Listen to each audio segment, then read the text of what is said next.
Natoka Sitiho kwa vile kinaitwa Kisengwa. Tunashukuru gavana wetu na MCA. Asante sana kwa Mungu kuwapea uzima. Mmetuletea mbolea na mbegu tunaenda kupanda. Tukule tushibe ili tupate afya njema kupitia kwa watoto wetu. Nashukuru tena mwaka ujao.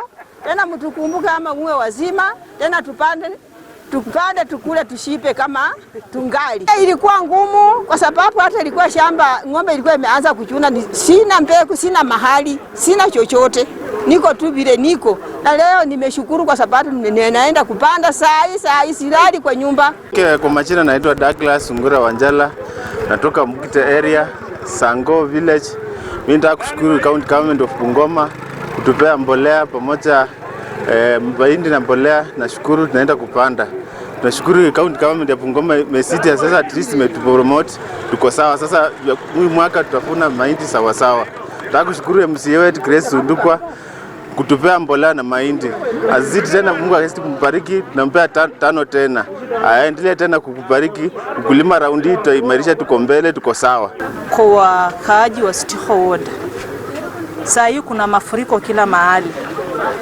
Kwa uangalifu sana kwa watoto wadogo, sana sana wale wananchi wanaoishi karibu na mto wa Nzoia River na Kuyua River.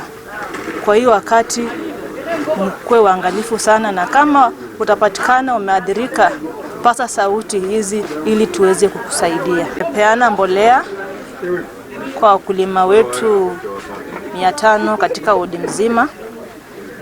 Hii mbolea tunapeana mbegu, planting na top dressing. Lakini siku ya leo tumepeana mbegu na planting. Mbolea top dressing ikikuja tutaita wakulima wakuje wachukue. Himizo tu kwa wakulima ni kuwa waende wapande hiyo mbolea, hiyo mbegu wasiuze. Na yeyote atapatikana kuwa anauza, tutamchukulia hatua.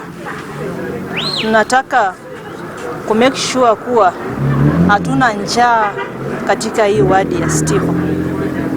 Hiyo mahindi itasaidia hata kama mzazi atashindwa kulipa school fees, anaweza chukua hiyo mahindi akapeleka shule. Na pia itakomesha vitu vingi sana kama wizi